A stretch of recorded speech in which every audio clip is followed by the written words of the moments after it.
Bonjour à tous. J'ai cofondé un média, un réseau de podcasts qui s'appelle Binge Audio en 2016. Et je vais vous parler de ce qu'on fait, mais plus largement de l'audio, beaucoup de contenu. On m'a dit d'aller beaucoup sur les contenus et de parler un peu des marques et puis de laisser l'intervenant suivant aussi dérouler ça. Le binge audio, assez rapidement, qu'est-ce qu'on fait? On produit des contenus audio originaux, adaptés aux nouveaux usages, et on les distribue auprès d'une audience plutôt de jeunes adultes. Les 3/4 de notre public ont moins de 35 ans. Ce qu'on distribue comme contenu audio, c'est aujourd'hui une quinzaine de programmes réguliers, une dizaine de programmes qui fonctionnent plus par saison, par série. Là-dedans, il y a des programmes originaux, Binge Audio en tant que média, il y a aussi des créations pour des marques, puisqu'on fait du brand content, ou de la production en marque blanche parfois, déléguée exécutive. On raconte des histoires, on parle d'actualité, on va le faire de plus en plus. On a des formats documentaires, des formats d'entretien, des formats de talk. Et on a un ADN qui était à l'origine du projet d'ailleurs, assez pop culture. On a commencé par des programmes sur le ciné ou sur le rap. Nos programmes s'écoutent partout en ligne, c'est ça l'audio aujourd'hui, sur toutes les plateformes de podcast, chez Apple Podcast, chez Google Podcast, chez toutes les apps sur Android. D'ailleurs, l'écosystème Android est en fort développement. Sur YouTube également, et puis depuis sa sortie en France sur Amazon Alexa. C'est l'heure de l'audio en ligne et j'inclus là pas seulement le podcast comme vous voyez, puisque même si ça vient de là, aujourd'hui l'écosystème s'élargit. Quelques chiffres pour commencer, la tendance est pas mal partie des États-Unis. D'ailleurs, moi-même, j'ai habité là-bas en 2013-2014 et je suis sûre que vivre le renouveau, l'émergence du podcast là-bas a été l'une des motivations pour cofonder Binge Audio ici en France. Donc là-bas, on a plus d'1/4 de la population qui écoute des podcasts mensuellement, donc une habitude très ancrée. Au Royaume-Uni, l'Ofcom vient de sortir des chiffres, là, le fin septembre. Et ce que je retiens, c'est qu'on a un chiffre sur le fait que les podcasts sont avant tout écoutés par des jeunes adultes, avec 50% des auditeurs qui ont moins de 35 ans. En France, on a malheureusement un peu moins de données, un peu moins d'études. J'espère que ça va se développer. Une étude de l'Institut CSA en novembre dernier a estimé qu'il y avait à peu près 1/5 des Français qui écoutaient des podcasts. Pas forcément toutes les semaines ou mensuellement, mais écoutaient des podcasts. Ça, c'est la courbe des États-Unis sur l'audience régulière, donc les personnes qui écoutent le mois dernier, donc mensuellement. Ce qu'on voit, c'est que c'est une tendance régulière. Il n'y a pas eu d'explosion. Il y a une accélération à partir de 2013-2014, mais c'est une tendance assez longue. Gage de stabilité et de tendance lourde. Parce que le terme podcast, en fait, il a été inventé là, avant 2008. C'est un terme très daté. C'était à l'époque des iPods, quand il fallait, si on voulait aller faire un footing, moi je le faisais, on passait autant de temps à télécharger qu'à écouter ensuite son truc en faisant son footing. Évidemment, la facilitation, le smartphone, le Wi-Fi, la 4G ont largement facilité les choses. Un élément important aussi a été en 2014 quand Apple a installé l'app Apple Podcast à demeure sur les iPhones. Ça a été un élément important. D'ailleurs, aujourd'hui, l'essentiel de la consommation des podcasts reste sur Apple, alors que la plupart des gens sont sur Android, ce qui fait qu'il y a aussi un gisement d'usage assez important du côté d'Android. Avec le développement des médias, il y a le développement des revenus pub. Pareil, les États-Unis sont plutôt en avance, plus de 200% sur les 2 dernières années. On attend que ça double encore d'ici 2020. Donc une vraie dynamique. Et puis, au-delà du podcast, la voix de façon assez large et le mode d'interaction qui se développe beaucoup. On en est encore au début, on tâtonne encore en termes d'ergonomie. Ce qu'on peut voir, c'est qu'aujourd'hui, l'interaction vocale est possible, est techniquement présente, que sur les GAFA, on en a quand même 3 qui ont sorti des devices d'enceintes connectées. Alors, Facebook n'a pas pu faire sans la vidéo, mais c'est un signe de pratique. Et évidemment, on y voit aussi un potentiel. Ça, c'est le store d'Apple Podcasts il y a un peu plus de 2 ans. Moi, c'est au moment où j'ai décidé d'aller vers Binge Audio. Donc, ce qu'on voit, c'est que c'est très rouge et très violet. En fait, il y a surtout du France Inter, du France Culture, un peu d'Europe 1. Là-dedans, il y a un seul podcast qui n'est pas du un programme tiré du broadcast, qui n'est pas du rattrapage de broadcast. Donc on voit bien qu'à cette époque-là, c'est encore récent, l'essentiel des contenus, c'était pas des contenus originaux, c'était des contenus pensés pour le broadcast qui trouvaient une seconde exposition en podcast. Aujourd'hui, ça ressemble à ça. Je fais la capture d'écran hier. Il y a des programmes à nous là-dedans d'ailleurs, évidemment. Il y a, sur 27, là, sur 3 lignes, il y a 7 programmes qui sont des podcasts qu'on dit natifs, c'est-à-dire pensés uniquement pour une écoute à la demande numérique. Donc l'innovation, elle vient essentiellement des contenus. Je vais vous faire écouter des choses et vous passer quelques idées clés sur la force des contenus qu'on voit chez nous.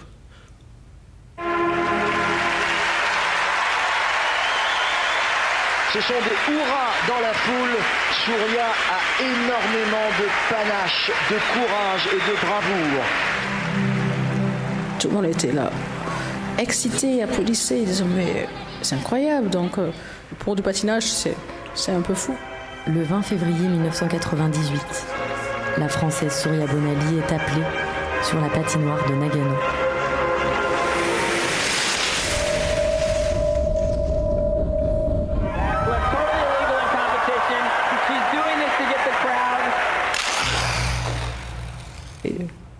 Quand j'ai atterri, les gens tout de suite, ça a été comme une boule explosive.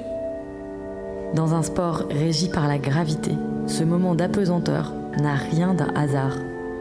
C'est le résultat d'une vie faite de sacrifices, au contact d'un corps tellement fort qu'il finit par lâcher. Mes chances diminuaient de plus en plus de jour en jour, car ma blessure était de plus en plus violente. Pour moi, c'était impossible de déclarer forfait. J'avais jamais fait ça de ma vie. Je pensais que peut-être un miracle. Je pensais que peut-être avec l'adrénaline, j'étais peut-être capable de encore faire quelque chose. Alors bon, je me suis dit, on verra.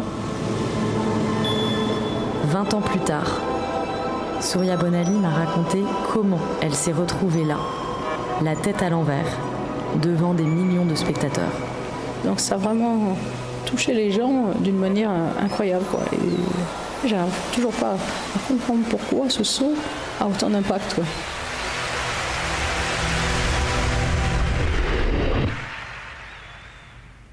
Ça, c'est un programme qu'on va lancer bientôt, qui s'appelle Hors Limite.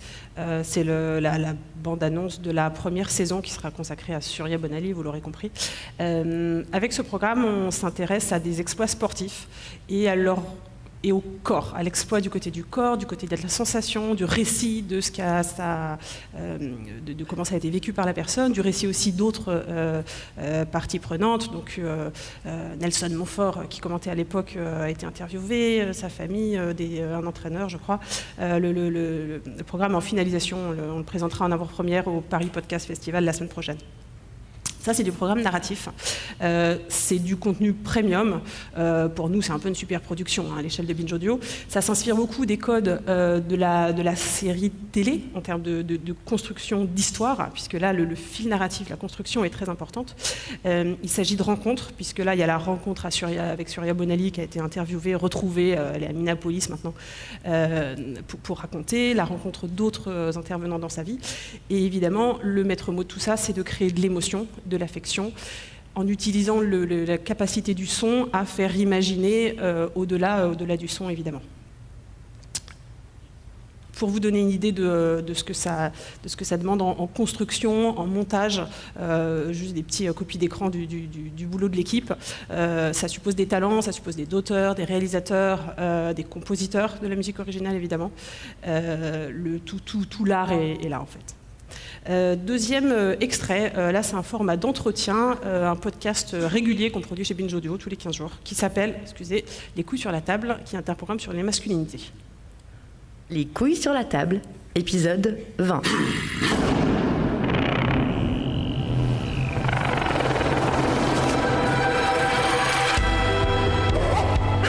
Dans cet épisode, on va parler de contraception masculine et du rôle que les hommes jouent ou ne jouent pas dans cette tâche qui consiste à éviter de tomber enceinte et de fabriquer des enfants quand on n'en a pas envie.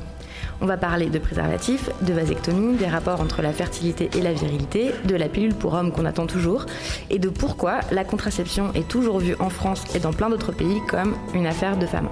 On va en parler avec Cécile Ventola. Bonjour. Bonjour. Cécile Ventola, vous avez longuement réfléchi à ces questions puisque vous leur avez consacré au moins 5 années de votre vie et une thèse. C'est ça. Merci.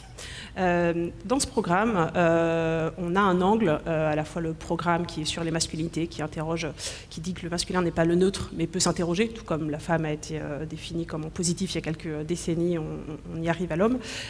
Il est anglais donc dans son intégralité, il est anglais dans ses sujets, puisque là on a un titre, un angle, un sujet. Il est incarné, et la journaliste qu'on entend, qui s'appelle Victoire Tuaillon, qui fait maintenant partie de notre équipe, l'incarne tout à fait et produit un certain attachement du côté des auditeurs. Elle va aller voir des témoins, souvent exclusifs, qui vont avoir quelque chose à dire, qui le font d'autant plus volontiers que c'est en audio. La richesse de l'interview audio est toujours assez impressionnante par rapport à ce qu'on peut avoir en vidéo, la légèreté, la facilité, le fait qu'on ne se sente pas observé dans son image, produit des témoignages très intéressants. Et ces témoignages, dans ce type de programme, vont aller vers la précision, c'est-à-dire vont aller chercher l'exactitude, l'expertise, toujours amenée d'un ton détendu, facile et conversationnel, mais avec une exigence.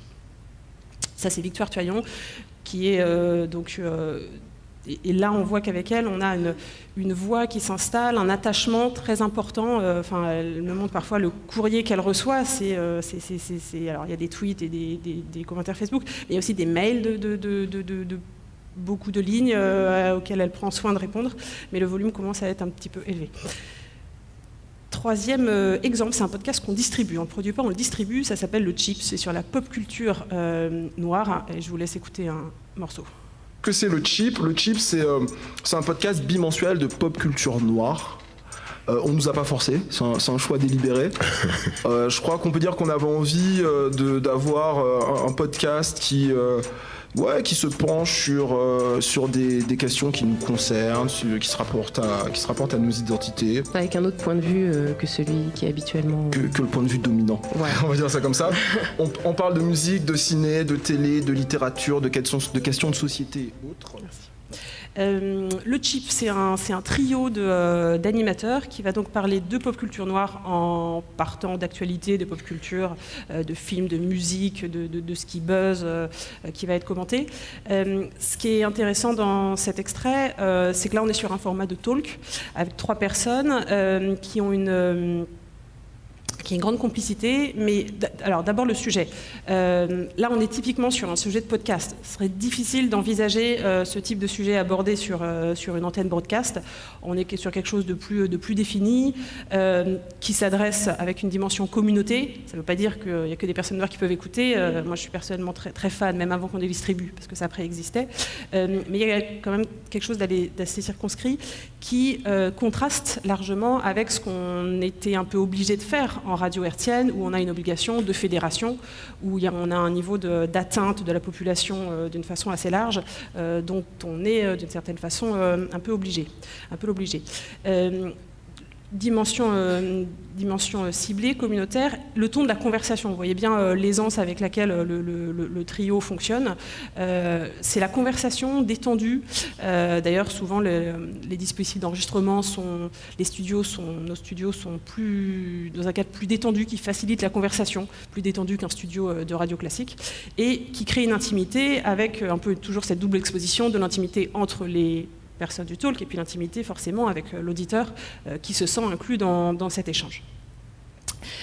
Tout ça suppose un gros travail pour dialoguer avec le public. Ça, c'est un petit extrait du fil Twitter, puisque la relation avec le public s'entretient au cours du temps.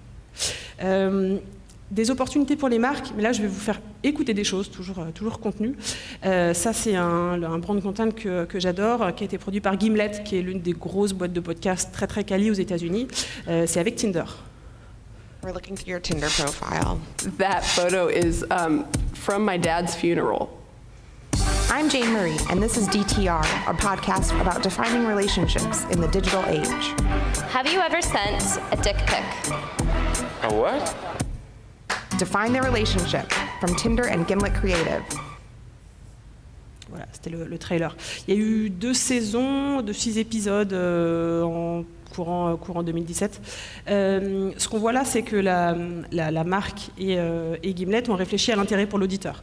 On va tout au long de cette série, des épisodes assez drôle, donc il y a une dimension plaisir, et assez utile aussi, parce que ça décrypte les codes du dating en ligne, vont être d'un intérêt pour l'auditeur et que tout part de là. La profondeur également, parce qu'on va pouvoir, au-delà d'une petite bande-annonce, aller sur des sujets assez profonds, s'interroger vraiment sur des codes de communication, les interroger, les décrypter. Et l'audio permet ça. L'audio permet la nuance, permet la longueur, avec le naturel du parler. On n'explique jamais aussi bien quelque chose que quand on le dit, quand on l'explique. Une proximité, puisque de la même façon que les programmes que j'ai montrés avant font le pari d'une proximité avec l'auditeur, là, pareil, au bénéfice de la marque. Et puis une certaine ambition, puisque ce programme est très très quali, et il faut se rappeler qu'on est sur de l'audio à la demande, et que l'ambition, la qualité éditoriale sont absolument clés. Je vais vous faire écouter un dernier son, qui est une pub, un sponsoring qu'on fait chez nous. On a un programme qui s'appelle « À bientôt de te revoir », qui est un programme animé par Sophie-Marie Larouille, qui est comédienne, humoriste. On a fait une pub avec, on en a d'autres, mais avec la Maïf, je vous la fais écouter. Mes sponsors, en fait, c'est des gens cool qui assurent plusieurs conducteurs de facto, et comme moi, je passe ma vie à emprunter des voitures à mes potes. Audrey, d'ailleurs, si tu m'entends, tu vois, si t'étais assurée à la Maïf, t'aurais pu me prêter ta caisse jeudi dernier pour que j'aille récupérer mon porte-carte à Levallois. Bon bref, donc message à tous mes potes à qui je vais envoyer un texto à l'avenir. Vous vous étonnez pas si je vous dis, mais pas de panique, le prêt de volant est couvert sans supplément dans le contrat d'assurance auto à la Maïf. Je suis pas dans une secte, c'est juste que j'ai trouvé un bon plan. Voilà, donc bon bah allez, zou, roule. Et là, le programme commence, c'est le générique.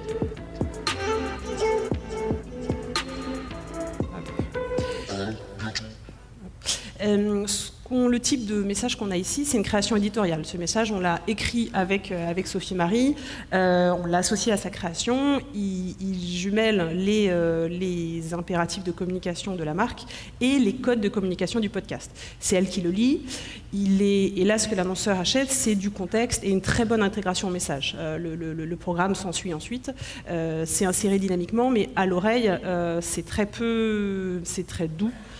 Et c'est très accepté du coup par l'auditeur.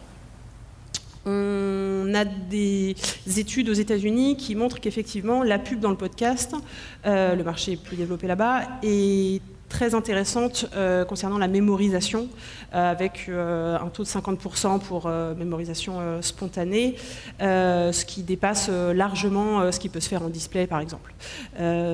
L'intention d'achat également en bénéficie, avec ce type de publicité très intégrée. Pour réussir tout ça, il faut s'attacher à créer une expérience, et je vais m'attacher à quelques impératifs clés pour réussir en audio, qu'on soit un éditeur ou une marque. Il faut se rappeler qu'on est sur de l'audio à la demande, et l'attention va se capter. On n'est pas sur de la vidéo autoplay qui va se mettre dans un scrolling. On est sur de l'audio qu'on va aller chercher. C'est la force et c'est le défi aussi. Toujours des sujets spécifiques, anglais. Ça, MDR, c'est un podcast qu'on produit pour Goom et Séance Radio, qui est la web radio du cinéma de la BNP Paribas. À droite, c'est une petite vidéo de teasing. Alors là, elle ne bouge pas, mais qu'on fait pour promouvoir nos épisodes, pour capter l'attention. Une fois qu'on a attiré l'attention, il faut la garder. On fait des intros en podcast beaucoup plus courtes qu'en radio. On va assez vite dans le sujet, on va être dense, et c'est pas parce qu'on a tout le temps qu'on veut en théorie, c'est-à-dire on n'a pas une antenne à rendre à 16 heures, qu'il faut abuser du temps de l'auditeur. Donc il s'agit d'avoir la bonne longueur. Ça marche plutôt bien. On a chez nous 80% de durée moyenne d'écoute de nos programmes, donc un engagement assez fort sur les contenus. Et puis l'audio ne se suffit pas complètement à lui-même. Il est bon de l'accompagner par du visuel pour le faire connaître, le disséminer, l'associer à d'autres sens également. Donc ça tient à une édition tout à fait premium avec toutes les imagettes à droite qui permettent d'être présent de façon impeccable sur toutes les plateformes. Ça peut passer aussi par un travail photographique. On avait fait ça pour la mairie de Paris, et même un travail de texte. C'était des stories sur Instagram façon Humans of New York. Et dernier point très important, l'audio a besoin de temps. à la fois, vous allez passer du temps avec, l'auditeur passe du temps avec son contenu, mais il a aussi besoin de temps pour s'y habituer. Ça, c'est vraiment quelque chose qui a été transposé du média radio, qui est un média d'habitude. Tous les matins, on allume sa matinale, qui a été transposé vers le podcast.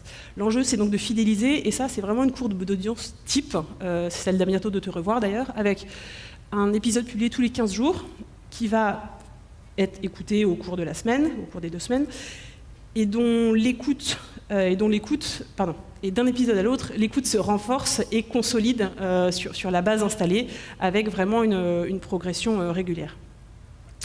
La valeur de tout ça, brièvement, c'est l'attention et la relation. Quand vous avez l'attention de quelqu'un qui écoute un podcast, qui écoute de l'audio, elle est exclusive. J'écoute quelque chose, je n'ai qu'une chose dans les oreilles, je ne peux pas en avoir 2. Je peux faire d'autres choses avec mes yeux, c'est aussi toute la force, je peux faire mon footing ou préparer mon petit-déj, mais je n'ai qu'un son dans les oreilles. Cette attention est choisie, avec tous les défis que ça représente, mais c'est d'une grande valeur. Et elle permet de construire une relation qui est donc durable, à la fois en passant du temps et en y revenant souvent, et qui est très importante dans l'affect, avec tout ce que j'ai pu montrer sur l'attachement aux voix, aux personnes, aux sujets, aux ambiances, aux identités sonores.